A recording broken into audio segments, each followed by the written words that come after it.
හයි අද මං කියලා දෙන්න යන්නේ contractions ගැන. ඔයාලා දන්නවද contractions කියන්නේ මොනවද කියලා ඉංග්‍රීසි වල?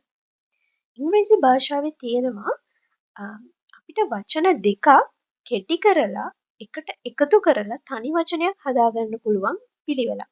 අන්න ඒකට තමයි අපි කියන්නේ contractions කියලා. Here you can see the definition. I have given you a little definition.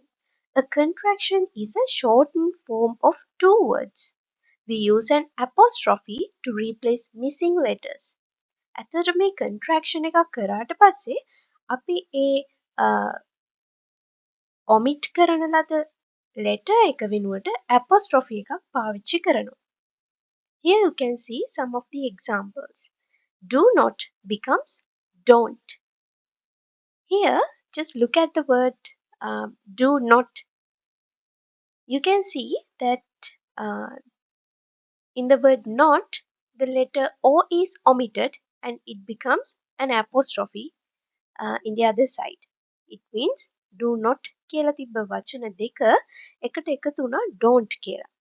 හැබැයි බලන්න not කියන වචනේ letter O එක omit වෙලා ඉවත් වෙලා ගිහලා ඒක replace වෙලා තියෙනවා apostrophe එකකින්. ඔන්න ඔය ක්‍රියාවලියට තමයි අපි කෙටියෙන්ම contractions කියලා කියන්නේ ඉංග්‍රීසි වල. තව උදාහරණයක් තියෙනවා මෙතන. Have not becomes what? Haven't. Could not becomes couldn't. හැබැයි බලන්න මේ රතු පාටින් දීලා තියෙන වචන ටික දිහා. Will not becomes won't. Shall not shan't. මොකක්ද මේ වෙලා තියෙන්නේ? මේවට අපි කියනවා exceptions විදිහට තියෙනවා. ඉතින් මේ තියෙන්නේ මේ වගේ උදාහරණ දෙකක්. Will not කියන එක එකේ omit වෙලා තියෙන letters තමයි I and double L. සහ not කියන වචනේ O කියන letter එක. ඉතින් ඔන්න ඔය දෙක වෙනුවට අපිට බලන්න apostrophe එකක් සහ letter O එකක් තමයි replace වෙලා තියෙන්නේ. ඊට පස්සේ shall not කියන එක shan't වෙලා තියෙනවා.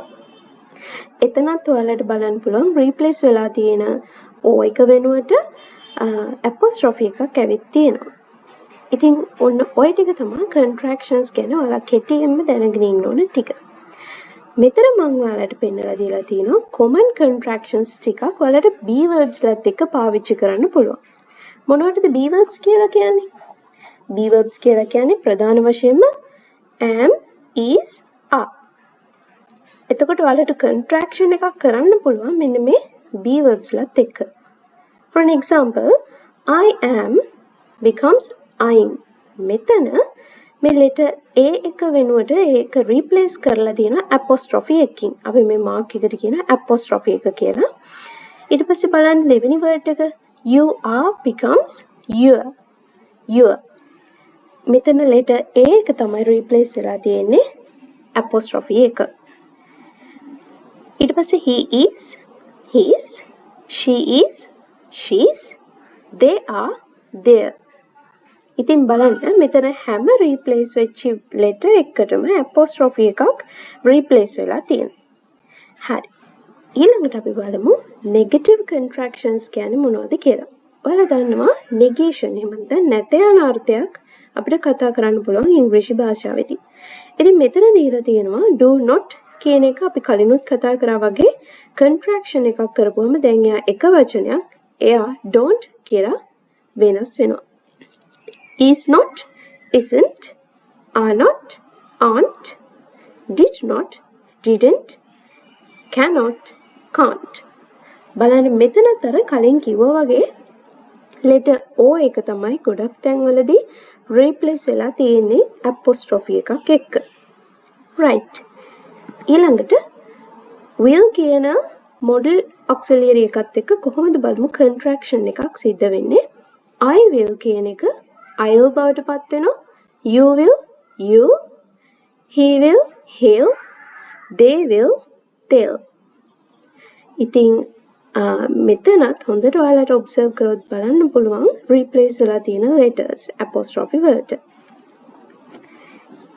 Right. මෙතන තියෙනවා පොඩි activity එකක් ඔයාලට කරන්න.